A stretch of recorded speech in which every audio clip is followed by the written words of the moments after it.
Challengers Bengaluru Chinnaswamy ಮೈದಾನದಲ್ಲಿ ಮತ್ತೊಂದು ಭರ್ಜರಿ ಗೆಲುವು ದಾಖಲಿಸಿದ ಆರ್ಸಿಬಿ. ಚಿನ್ನಸ್ವಾಮಿ ಕ್ರೀಡಾಂಗಣದಲ್ಲಿ ನಡೆದ ಪಂದ್ಯದಲ್ಲಿ ಲಕ್ನೋ ಸೂಪರ್ ಜಾಯಿಂಟ್ಸ್ ವಿರುದ್ಧ ಆರ್ಸಿಬಿ 5 ವಿಕೆಟ್ಗಳ ಭರ್ಜರಿ ಗೆಲುವು ಸಾಧಿಸಿತು. ಟಾಸ್ ಗೆದ್ದು ಮೊದಲು ಫೀಲ್ಡಿಂಗ್ ಆಯ್ಕೆ ಮಾಡಿಕೊಂಡ ಆರ್ಸಿಬಿ ಆರಂಭದಲ್ಲೇ ಎದುರಾಳಿಗಳನ್ನ ಕಟ್ಟಿಹಾಕಿತು. ಪವರ್ ಪ್ಲೇನಲ್ಲೇ ಲಕ್ನೋ ತಂಡ ಕೇವಲ 35 ರನ್ಗೆ ಸೀಮಿತವಾಯಿತು. ಆರ್ಸಿಬಿ ಬೌಲರ್ಗಳ ಶಿಸ್ತುಬದ್ಧ ದಾಳಿಗೆ ಲಕ್ನೋ ಬ್ಯಾಟರ್ಗಳು ರನ್ಗಳನ್ನ ಪಡೆಯೋದಕ್ಕೆ ತಿಣುಕಾಡಿದ್ರು.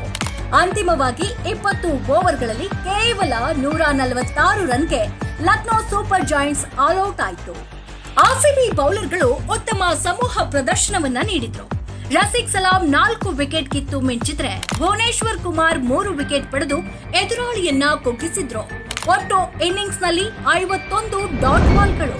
ಭುವನೇಶ್ವರ್ 8, ಹೇಜಲ್ವುಡ್ ಹಾಗೂ ರಸಿಕ್ ತಲಾ 13 ಡಾಟ್ ಬಾಲ್ಸ್ ಹಾಗೂ ಕೃಣಾಲ್ ಪಾಂಡ್ಯ 10, ಸುಯೇಶ್ 7 ಡಾಟ್ ಬಾಲ್ಸ್. ಇದೇ ಆರ್ಸಿಬಿ ಬೌಲಿಂಗ್ ಶಕ್ತಿಗೆ ಸಾಕ್ಷಿ.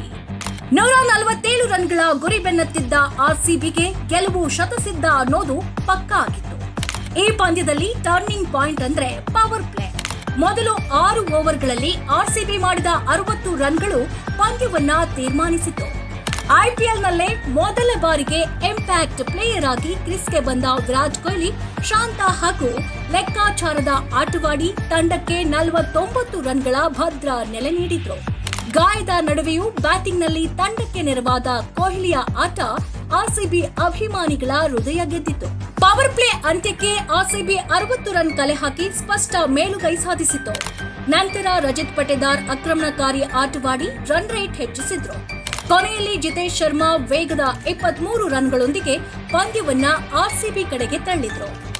15.1 ಓವರ್ಗಳಲ್ಲಿ ಆರ್ಸಿಬಿ 149 ರನ್ ಗಳಿಸಿ ಸುಲಭವಾಗಿ ಗೆಲುವು ಸಾಧಿಸಿತು. ಕೃಣಾಲ್ ಪಾಂಡ್ಯ ಮತ್ತೊಂದು ಮೈಲುಗಲ್ಲು. ಕೃಣಾಲ್ ಪಾಂಡ್ಯ ಐಪಿಎಲ್ನಲ್ಲಿ 1000 ರನ್ ಮತ್ತು 100 ವಿಕೆಟ್ ಸಾಧಿಸಿದ 3ನೆಯ ಭಾರತೀಯ ಆಟಗಾರರಾಗಿದ್ದಾರೆ. ಈ ಪಟ್ಟಿಯಲ್ಲಿ ಈಗಾಗಲೇ ರವೀಂದ್ರ ಜಡೇಜಾ ಮತ್ತು ಅಕ್ಷರ್ ಪಟೇಲ್ ಇದ್ದಾರೆ. ಇನ್ನು ಈ ಪಂದ್ಯದಲ್ಲಿ 49 ರನ್ ಗಳಿಸಿದ ವಿರಾಟ್ ಕೊಹ್ಲಿ ಆರೆಂಜ್ ಕ್ಯಾಪ್ ತಮ್ಮದಾಗಿಸಿಕೊಂಡರು. ಒಟ್ಟಾರೆ ಬೌಲಿಂಗ್ನಲ್ಲಿ ಕಠಿಣ ನಿಯಂತ್ರಣ, ಬ್ಯಾಟಿಂಗ್ನಲ್ಲಿ ಶಾಂತ ಲೆಕ್ಕಾಚಾರ. ಇದೀಗ ಆರ್ಸಿಬಿ ಮತ್ತೆ ಚಾಂಪಿಯನ್ ಆಟದ ಮೂಡ್ನಲ್ಲಿ ಕಾಣ್ತಾ ಇದೆ. ಕ್ರಿಕೆಟ್ ಪ್ರಿಯರ ಕಣ್ಣುಗಳು ಈಗ ಆರ್ಸಿಬಿಯ ಮೇಲೆಯೇ ನೆಟ್ಟಿವೆ. ಈ ಬಾರಿ ಆರ್ಸಿಬಿ ಮತ್ತೆ ಕಪ್ ಗೆಲ್ಲುತ್ತಾ? ನಿಮ್ಮ ಅಭಿಪ್ರಾಯವೇನು? ಕಮೆಂಟ್ ಮಾಡಿ ತಿಳಿಸಿ. ಜೈ ಆರ್ಸಿಬಿ ಎಂದು ಕಮೆಂಟ್ ಮಾಡುವ ಮೂಲಕ ನಮ್ಮನ್ನ ಬೆಂಬಲಿಸಿ.